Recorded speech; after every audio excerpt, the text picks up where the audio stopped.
They mocked humanity's primitive weapons, until a human sniper ended the war in a single shot.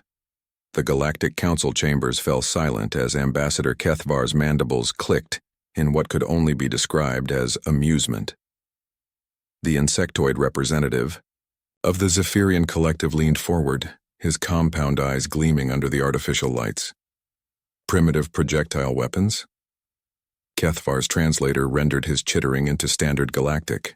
The humans wish to contribute bullets to our war effort against the Void Hunters. A ripple of what passed for laughter among the assembled species echoed through the vast chamber. The crystalline hegemony's representative, a being of living mineral, resonated with harmonic frequencies that translated as derision.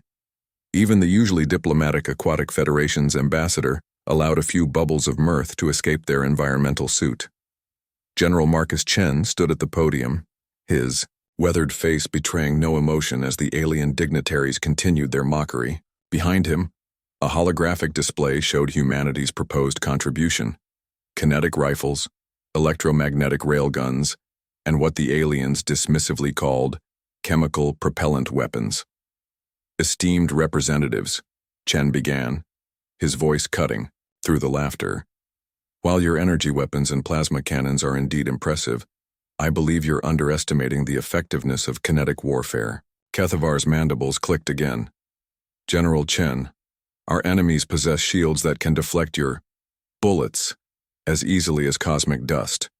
Their armor can withstand direct hits from our most powerful energy weapons. What could your primitive projectiles possibly accomplish? The Void Hunters had been terrorizing the galaxy for 3 cycles now. Their dark ships emerged from the space between stars, crewed by beings that seemed to absorb light itself. Conventional energy weapons were largely ineffective against their adaptive shielding, which could absorb and redirect most forms of electromagnetic radiation. Plasma weapons fared better, but the hunters' numbers seemed endless. Perhaps, Chen replied calmly, you might allow us to demonstrate. 3 months later, the war had reached a critical point. The Void Hunters' massive command ship, a kilometer-long behemoth called the Null Providence, had positioned itself at the edge of the Kepler system. From there, it coordinated attacks across 7 sectors, its dark energy projectors capable of snuffing out entire suns. The combined fleets of the Galactic Council surrounded the monstrosity, their weapons charging for what many believed would be a final, desperate assault. Energy cannons that could crack moons focused on the enemy vessel, while plasma torpedoes larger than most ships armed themselves for launch. But 3 kilometers away, drifting in a small, virtually undetectable human vessel, Staff Sergeant Elena Vasquez lay prone behind her rifle. The weapon would have looked almost archaic to the aliens who had mocked humanity's contributions. No glowing energy cells, no plasma conduits, no crystalline focusing arrays. Just metal, polymer, and the marriage of chemistry and physics that humanity had perfected over centuries of warfare. The rifle was a masterpiece of human engineering, a 50 caliber electromagnetic hybrid that combined traditional chemical propellant with magnetic acceleration. The bullet itself was a work of art, depleted uranium core wrapped in a tungsten carbide shell, designed not just to pierce armor, but to carry something far more precious. Elena's breathing slowed as she acquired her target through the scope. The Void Hunter command ship's bridge was barely visible, a dark blister on the vessel's hull protected by layers of adaptive shielding that had shrugged off the galaxy's most powerful weapons. But shields designed to stop energy had a fundamental weakness that the galaxy's advanced civilizations had forgotten in their rush toward ever more exotic weapons. They did nothing against matter moving at sufficient velocity. Wind reading? Elena whispered into her comm.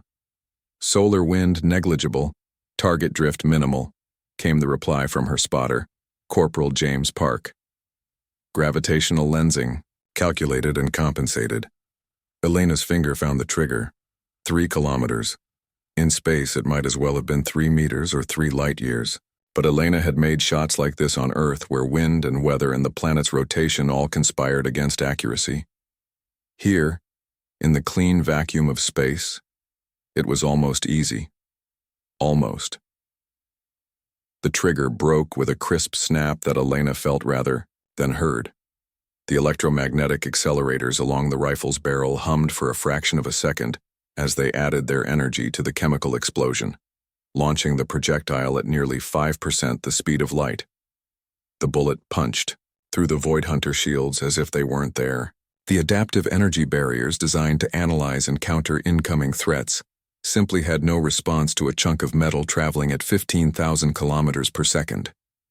It penetrated the ship's hull with barely a flash, burrowed through 17 decks of alien architecture, and found its target. The bridge where the Hunter's supreme commander stood coordinating the deaths of billions. But the bullet's kinetic energy wasn't the real weapon. Hidden within its tungsten core was humanity's true contribution to galactic warfare. A quantum virus, a piece of human computer code so elegantly vicious that it could interface with any sufficiently complex system. The moment the bullet struck the Hunter's central processing unit, the virus spread.